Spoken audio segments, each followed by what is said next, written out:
Hello दोस्तों, आप सभी को मगध क्लासेस के यूट्यूब चैनल पे हार्दिक स्वागत है। आप लोग पढ़ रहे हैं सेटेट का सॉल्यूशन। आज मैं सॉल्यूशन देने वाला हूं जो 28/12/2021 के जो एग्जाम हुए थे पेपर 1। मुख्य रूप से मैं सीडीपी का सॉल्यूशन अभी आपको देने वाला हूं। धीरे धीरे जितने भी बच्चों का यहाँ पे समस्या है उनके समस्या का निदान किया जाएगा और भी डेट वाले प्रश्न को सॉल्यूशन दिया जाएगा। बस आप लोग जुड़े मगध क्लासेस के संग। तो आइए हम लोग स्टार्ट करते हैं 28/12/2021 के सीडीपी के प्रश्न। आप लोग देख रहे होंगे स्क्रीन पे पहला प्रश्न। 4 वर्ष की रिया को उसके माता पिता से डांट पड़ती है तो वह सब्जियां खाने से इनकार करती है और प्रतीकात्मक खेल खेलते हुए रिया इस प्रकार का व्यवहार दोहराव अपने गुड़िया पे करती है। यानी हमारा कहने का मतलब क्या है कि जो आपने माता पिता से सीखा वही खेल को आप अपने गुड़िया के साथ खेल रहे हैं। तो आप सभी लोगों को पता है कि प्राथमिक सामाजिकरण में माता पिता का महत्वपूर्ण योगदान होता है। तो उसी प्रकार से यहाँ रिया जो है अपने गुड़िया के साथ कर रही है, तो इसका जवाब क्या होगा? प्राथमिक सामाजिकरण। तो यहाँ पे आप लोग जब इसका जवाब देंगे तो इसका जवाब क्या होगा? प्राथमिक सामाजिकरण, ऑप्शन नंबर 3। ऑप्शन नंबर 3 जो आप लोग देख रहे हैं। अब हम लोग बढ़ते हैं नेक्स्ट क्वेश्चन की ओर। नेक्स्ट क्वेश्चन आपका है, मीरा विद्यालय के बाद गिटार का अभ्यास करती है। समझ लीजिए, मीरा नाम की एक लड़की है जो विद्यालय के बाद गिटार का अभ्यास करती है। तो इससे आप क्या कह सकते हैं कि मीरा पढ़ने के अलावा आंतरिक रूप से अभिप्रेरित है गिटार बजाने से, इसलिए वो गिटार को क्या करती है? बजाती है। तो आइए हम लोग ऑप्शन को पढ़ते हैं और ऑप्शन को देखते हैं कि आपका ऑप्शन क्या कहता है। यहां पे आप लोग ऑप्शन देखें। अभावजन आवश्यकता, ये बिल्कुल क्या है? आपका गलत है। शारीरिक आवश्यकता, ये भी आपका गलत है।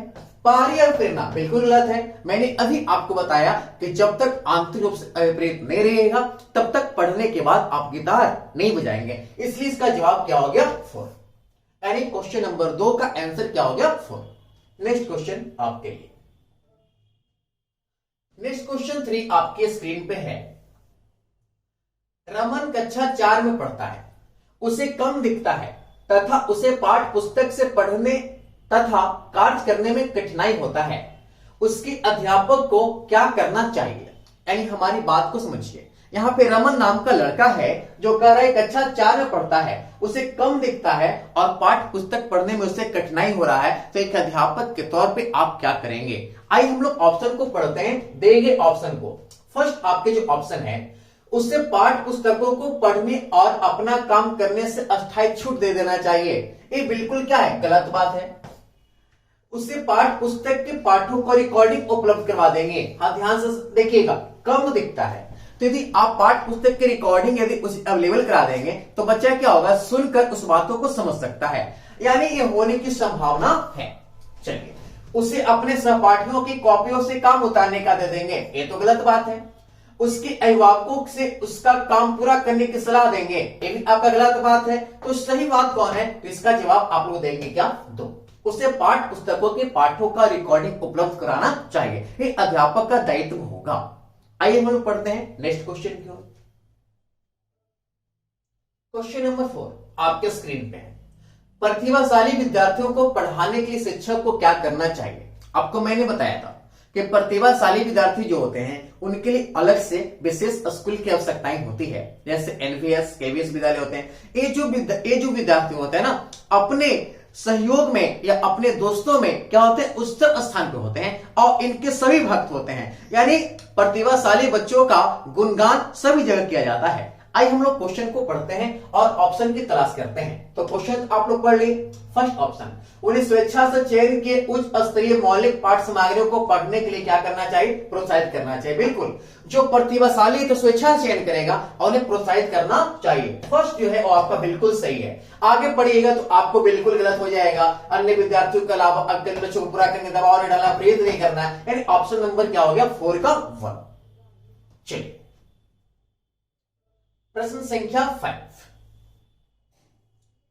राघव एक झाड़ू की तरफ चढ़ने का अभिनय करता है, मानो वह किसी घोड़े पे सवारी कर रहा है। नहीं देखे हैं बच्चों को। कभी ना क्या करता है ना कि झाड़ू को अंदर लगा लेता है और चल मेरे घोड़ा टिक टिक टिक, यानी वो कैसा खेल खेल रहा है, प्रतीकात्मक खेल खेल रहा है। अब इतना बताने से आप लोग आंसर खुद ही बता देंगे कि इसका आंसर क्या होगा। तो ऑप्शन नंबर आप लोग देख रहे होंगे, सांकेतिक प्रस्तुतिकरण, यानी इसका ऑप्शन नंबर क्या होगा 4। तो इस प्रकार से इसका ऑप्शन क्या हो गया, सांकेतिक प्रस्तुतिकरण। नेक्स्ट क्वेश्चन 6, एक प्राथमिक विद्यालय के अध्यापक के रूप में आप कक्षा में अधिगम निषक्ता वाले बच्चों को सहायता के लिए आंकलन की कौन सी युक्ति का प्रयोग करेंगे। यानी कहने का अर्थ है कि क्वेश्चन को बस आपको ध्यान से पढ़ने की आवश्यकता है। सीडीपी का जो पेपर है ना, बहुत इजी पेपर है, बस ध्यान से पढ़िए और मस्तिष्क पे थोड़ा सा ना जोर डालिए, आपका सारा प्रश्न बन जाएगा। बस प्रश्न को एक बार पढ़िए मेरे की तरफ। एक प्राथमिक विद्यालय के अध्यापक के रूप में आप कक्षा में अधिगम निषक्ता, यानी अधिगम करने में जो बच्चा सक्षम नहीं है, उसकी सहायता के लिए कौन सी आंकलन युक्ति का प्रयोग करेंगे। फर्स्ट ऑप्शन यदि आप पढ़ेंगे तो फर्स्ट ऑप्शन है आपका, प्रदत्त कार्यों के मूल्यांकन में बर्तने को महत्व नहीं देंगे। ये बिल्कुल क्या है, आप गलत है। प्रदत्त कार्यों के मूल्यांकन करने के लिए लिखावट को मानदंड देंगे, ये भी क्या है, गलत है। लेखन कार्य का समय घटा देंगे, ये भी क्या है, गलत है। अधिक से अधिक लेखन कार्य वाले परीक्षण पत्र क्या करेंगे, आप बनाएंगे, यानी ऑप्शन नंबर इसका क्या हो गया 4। तो इस प्रकार से क्वेश्चन नंबर 6 का आंसर क्या हो गया 4। नेक्स्ट क्वेश्चन प्रश्न संख्या 7 आपके स्क्रीन पे। शिक्षार्थियों में पाई जाने वाली व्यक्तिगत भिन्नता। व्यक्तिगत भिन्नता जो है ना, समावेशी शिक्षा का जन्म देता है। प्रत्येक व्यक्ति जो होता है एक दूसरे से भिन्न होता है। कोई मंद बुद्धि का होता है, कोई समान बुद्धि का होता है, कोई प्रतिभाशाली होता है। यानी समावेशी शिक्षा जो होता है ना, वो विविधता में एकता का जश्न मनाता है। तो ऑप्शन आपका क्या है, पहला ऑप्शन है जो आप लोग देख रहे हैं यहाँ स्क्रीन पे, सभी विद्यार्थियों के लिए एक समान पाठ्यचर्या और आकलन करना अपनाना। सभी विद्यार्थियों के लिए समान करेंगे तो क्या होगा, गलत होगा। लचीलेपन का भाव रखते हुए बच्चों में व्यक्तिगत भिन्नताओं को क्या करेंगे, पोषित करेंगे। बिल्कुल, एक अध्यापक को हमेशा लचीला होना चाहिए और बालक को व्यक्तिगत भिन्नता के ख्याल रखकर बालक को हमेशा क्या करना चाहिए, पढ़ाना चाहिए। तो ऑप्शन नंबर 2 मिल गया, तो 3 भी गलत होगा और 4 भी गलत होगा। अब हम लोग बढ़ते हैं नेक्स्ट क्वेश्चन की। नेक्स्ट क्वेश्चन आपके स्क्रीन पे 8 नंबर। इनमें से कौन से तार्किक चिंतन में योगदान नहीं देता। तार्किक चिंतन में योगदान नहीं देता, ऑप्शन को आप पढ़े, बस बन जाएगा, जल्दी जल्दी से करते रहे। विचारक परिस्थिति के संदर्भ पर विचार नहीं करते हैं। ध्यान सुनिए, यहाँ पे तार्किक चिंतन में योगदान नहीं करता, फर्स्ट योगदान नहीं कर रहा, बिल्कुल सही है। विचारक कथनों और तथ्यों के सत्ता तर्क की संगता की जांच करते हैं, इस बिल्कुल सही है। विचारक किसी कथन के समय पूर्वानुमान पहचान के अनुसार चुनौती देते हैं, ये भी सही है। विचारक कल्पना करते हैं और विकल्प तलाशते हैं, ये भी सही है। आपका क्वेश्चन नेगेटिव पूछ रहा है, तो जो गलत है वही आपका आंसर होगा। तो इस प्रकार से आपका जो जवाब हो गया ऑप्शन नंबर 1, विचारक परिस्थिति के संदर्भ पर विचार नहीं करते हैं। Next question,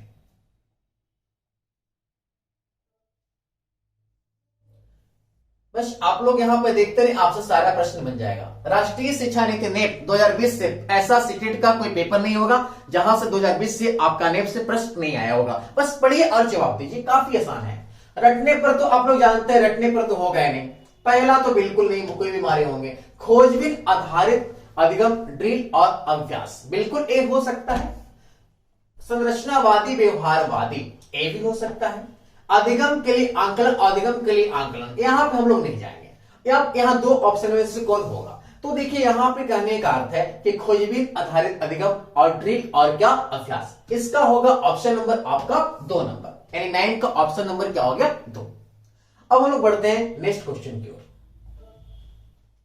question number 10, Ahmad प्रभावशाली समस्या समाधान करते हुए सुन्नत करने के लिए अपनी कक्षा के बच्चों को समानांतर रूप में सोचने के लिए कहता है। बिल्कुल, यानी शिक्षक क्या कर रहा है कि देखो अगला जो बच्चा सोच रहा है उसी की तरह तुम सोचो ना, यानी एक दूसरे के समानांतर चलो, ले से ले मिलाकर तुम खुद सीख जाएगा। यानी यहाँ पे सही बात है, स्टेटमेंट है। और देखिए बच्चे सार्थक तरीके से सीखते हैं जब उन्हें अध्यापक मौका देते हैं कि वो पहले से जानते हैं उनसे संबंध बनाए। बिल्कुल, जब अध्यापक आपको मौका देंगे तो आप पहले से ज्यादा सीखेंगे।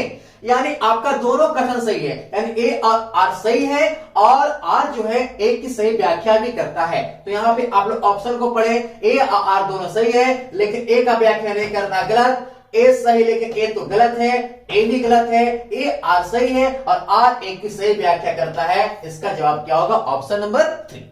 तो इस प्रकार से प्रश्न संख्या 10 का ऑप्शन क्या हो गया? 3। Next question 11। निम्नलिखित में से कौन से युक्ति सार्थक अधिगम को समुन्नत करने के लिए प्रभावशाली है? फर्स्ट ऑप्शन है उदाहरण और गैर उदाहरण का प्रयोग। बिल्कुल सही बात है, उदाहरण और गैर उदाहरण का प्रयोग बिल्कुल आप करेंगे। विद्यार्थियों को प्रश्न पूछने के प्रोत्साहित बिल्कुल करेंगे आप।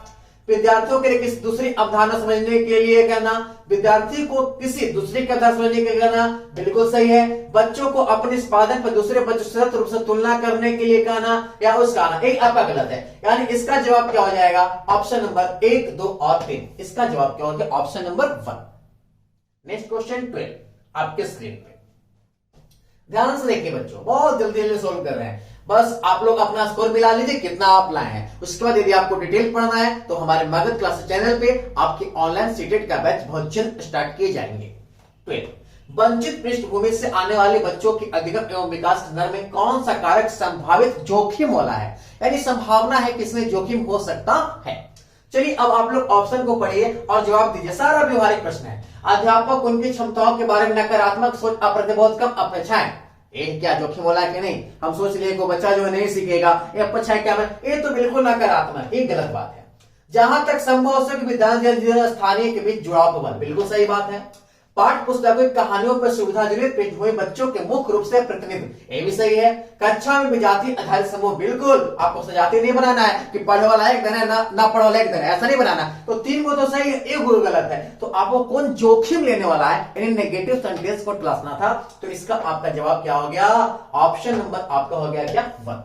यानी 12 का ऑप्शन नंबर क्या हो गया? 1। नेक्स्ट क्वेश्चन आते हैं।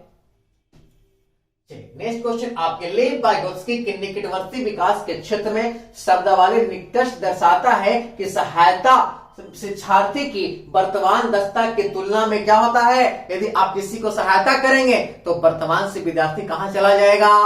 ऊपर। पूरा ऊपर नहीं, लेकिन पहले से कहां चला जाएगा? ऊपर। बस देखिए और ऑप्शन को मारिए। यहाँ पे ऑप्शन क्या उसी स्तर पर नहीं, कुछ नीचे नहीं, कुछ ऊपर, बहुत ऊपर। देख लीजिए भाई साहब, यदि आप सहायता करेंगे ना तो कुछ ऊपर जाएगा। बहुत ऊपर जाने के लिए ना विद्यार्थी को खुद मेहनत करना पड़ेगा। इसलिए इसका जवाब क्या हो गया? Option number 3। यानी इसका जो राइट जवाब है ऑप्शन नंबर क्या हो गया? 3, कुछ ऊपर।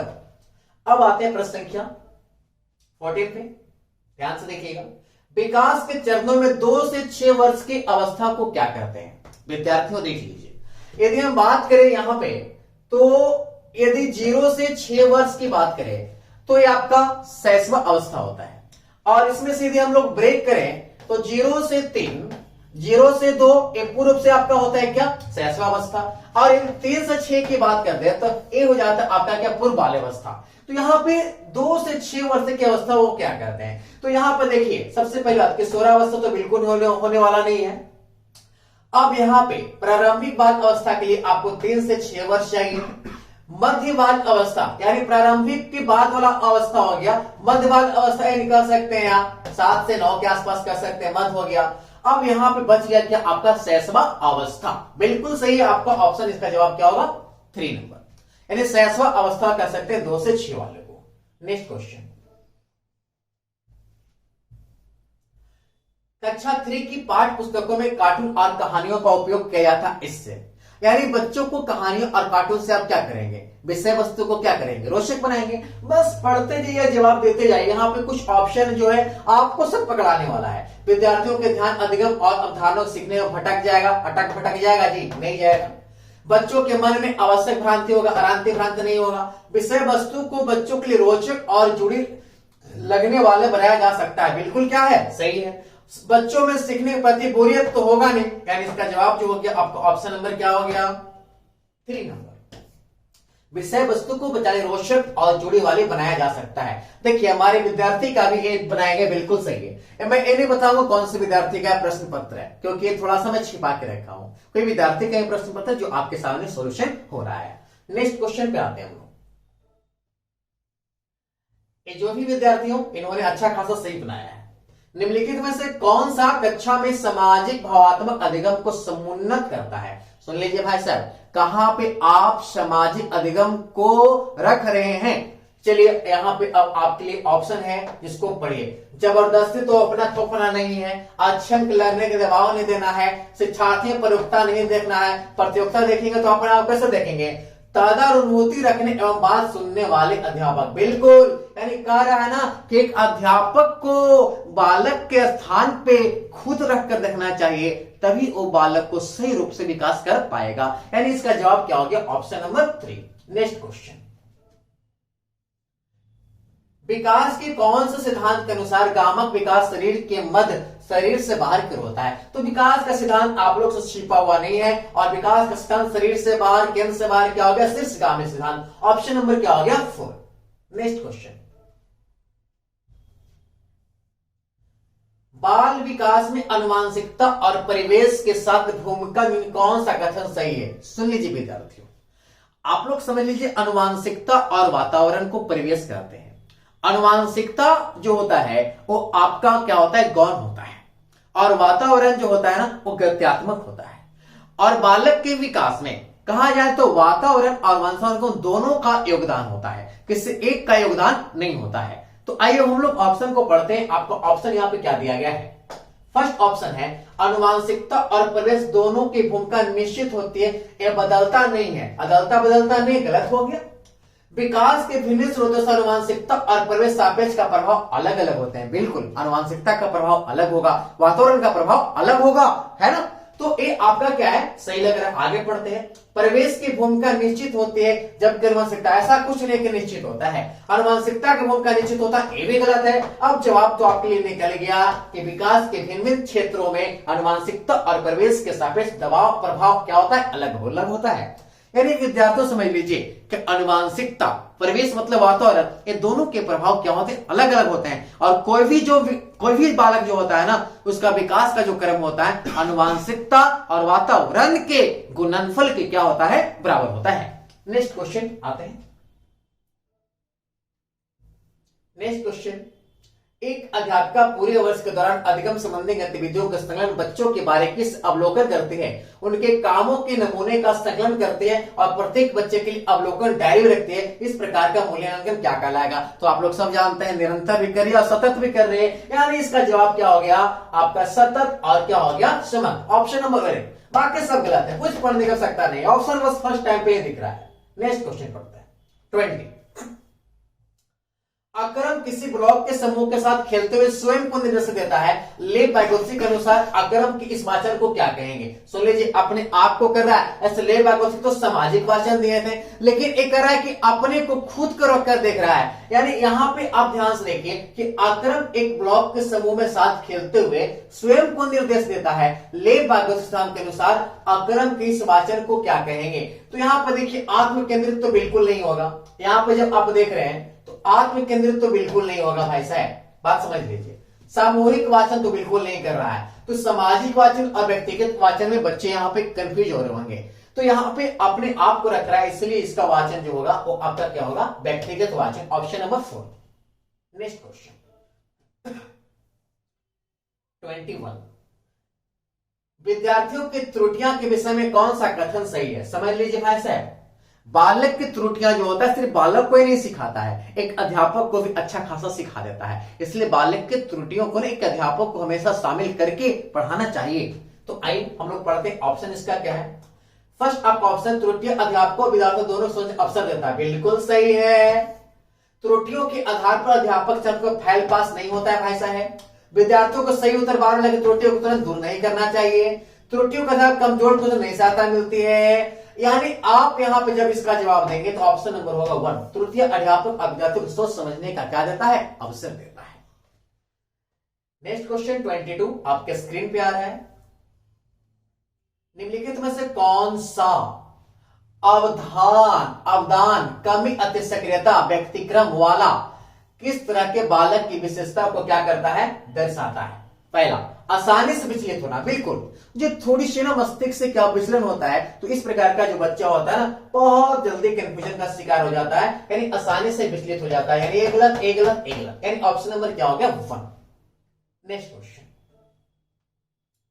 निम्नलिखित में से कौन सा अधिगम को प्रभावित करता है? तो मैंने विद्यार्थी जब आपको पढ़ाया था तो बोल दिया था अधिगम को सब प्रभावित करता है, संस्कृति, परिपक्वता, मादक पदार्थों का सेवन, संवेग, मूल्य प्रवृत्ति, अभ्यास, तत्परता, सब जितने भी शब्द आगे यदि प्रभावित करने वाला मिल जाए ना तो आपको पकड़ के मार देना है कि अधिगम को सब प्रभावित करता है। यानी जवाब होगा क्या? संवेग, संस्कृति, ए ऑप्शन नंबर 1, 2, 3 और 4। मैंने ऐसे ही बोला था कि यदि चारों देखे तो चारों आप मार दीजिए, इसमें 95% जो प्रश्न होता है सही हो जाता है। नेक्स्ट क्वेश्चन 24 नंबर, 24 नंबर प्रश्न आपके सामने, जीन प्याजे कौन नहीं सुनते हैं? जीन प्याजे संज्ञानात्मक सिद्धांत दिए थे और 4 अवस्थाओं के बारे में उन्होंने वर्णन किया था, संवेदी पेशीय अवस्था, पूर्व संक्रियात्मक अवस्था, मूर्त संक्रियात्मक अवस्था और अमूर्त संक्रियात्मक अवस्था। तो यहां पे आई प्रश्न को पढ़िए, प्रश्न क्या कह रहा है कि जीन प्याजे के अनुसार बच्चे द्वारा संरक्षण, तो संरक्षण कौन सी अवस्था में होता है? मूर्त संक्रियात्मक अवस्था में। यानी यहां पे जब आप आएंगे तो फर्स्ट ऑप्शन जब पढ़ेंगे क्षतिपूर्ति और वर्गीकरण, बिल्कुल ऐसे ही है। संक्रमक अनुक्रम क्रमबद्धता नहीं होता, ये भी नहीं होता, ये भी नहीं होता, यानी इसका ऑप्शन नंबर आपका क्या हो गया? नंबर 1। नेक्स्ट क्वेश्चन 25, निम्नलिखित में से कौन सी रचनावाद की विशेषता नहीं है? रचनावाद यानी सृजनात्मकता, क्रिएटिविटी का से संबंधित नहीं है। आई ऑप्शन को पढ़ते हैं, आपका ऑप्शन क्या दिया गया है? निम्नलिखित अर्थपूर्ण अधिगम प्रामाणिक अधिगम कार्य द्वारा घटित होता है। फर्स्ट ऑप्शन की विशेषता नहीं है, वो है फर्स्ट जो है अर्थपूर्ण अधिगम प्रामाणिक अधिगम कार्य द्वारा क्या होता है? घटित होता है, बिल्कुल सही है। ये सही है आपका, ध्यान से देखिएगा, ये जो है आपका बिल्कुल क्या है? सही है। सीखना सामाजिक अंतःक्रिया द्वारा बाधित होता है, नहीं, अंतर समाज द्वारा सीखना बाधित नहीं होता है, ये आपका क्या है? गलत है। कुछ भी नया सीखना मौजूदा से निर्भर करता है, ये भी सही है। शिक्षार्थी द्वारा अपने सोच करता है, ये भी सही है। तो आपको गलत ही पहचानना था ना, इसलिए इसका जो जवाब होगा ऑप्शन नंबर क्या हो गया? 2। सीखना सामाजिक अंतःक्रिया द्वारा क्या होता है? बाधित नहीं होता है। तो विद्यार्थी इस प्रकार से फटाफट आप लोग 28 12 21 के प्रश्न मिलाएंगे, इसके बाद आपको मैथ का सोल्यूशन मिलेगा और ईवीएस का सोल्यूशन आपको जल्द हमारे चैनल पे उपलब्ध कराए जाएंगे। और हमारे वीडियो को आप लोग थोड़ा अपने दोस्तों के पास शेयर करें, सब्सक्राइब करें अपने चैनल को और लाइक करें। आइए नेक्स्ट क्वेश्चन 26, एक विद्यालय में लड़कियों को केवल संगीत के लिए, सुन लीजिए भाई साहब, लड़का संगीत गाएगी, लड़का नहीं गाएगा, एक क्या पूर्वाग्रह है कि नहीं? अब ऑप्शन को आप लोग पढ़ लीजिए, यह जेंडर पूर्वाग्रह दर्शाता है, बिल्कुल सही है। अब आगे भी पढ़ लेते हैं। यहाँ प्रशासन प्रिय दृष्टिकोण गलत बात है, लड़कियों शास्त्र विरोधी गलत बात है, रूढ़िवाद चुनौती नहीं दे रहा है, तुम चुनौती थोड़ी दे रहा है भाई साहब, का लड़की गाना गाएगी, यानी इसका जवाब क्या हो गया? यह जेंडर पूर्वाग्रह को क्या करता? दर्शाता, ऑप्शन नंबर 1। और हमारे विद्यार्थी का भी ऑप्शन सही है। चलिए नेक्स्ट क्वेश्चन आते हैं 27।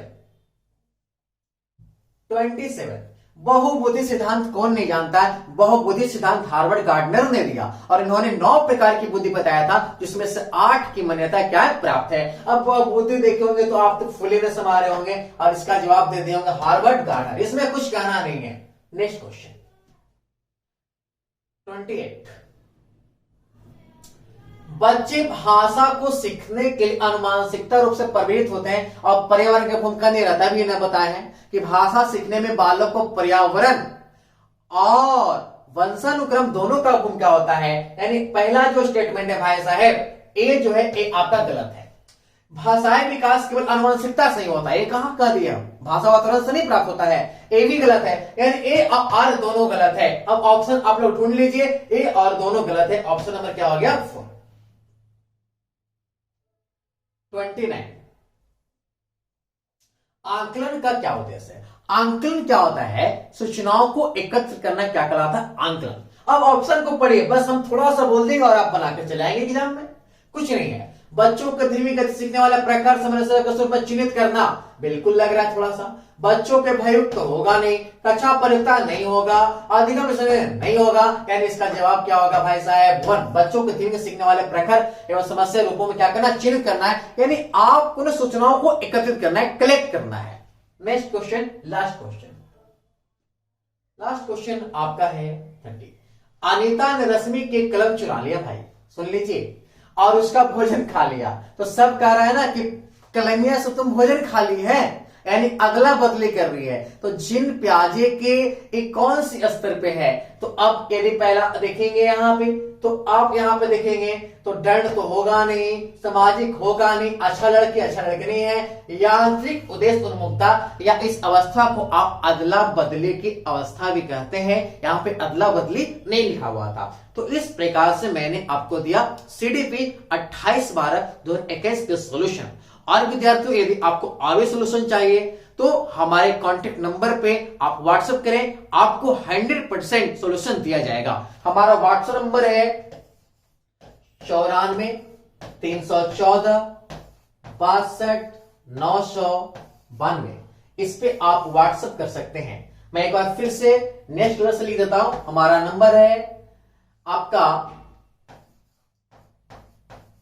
94 314 62 992। इस नंबर पे आप व्हाट्सएप करें और आपके जो भी एग्जाम हुए हैं उसका सॉल्यूशन मगध क्लासेस के यूट्यूब चैनल पे प्रदान किया जाएगा। तो विद्यार्थियों आप सभी को बहुत बहुत धन्यवाद।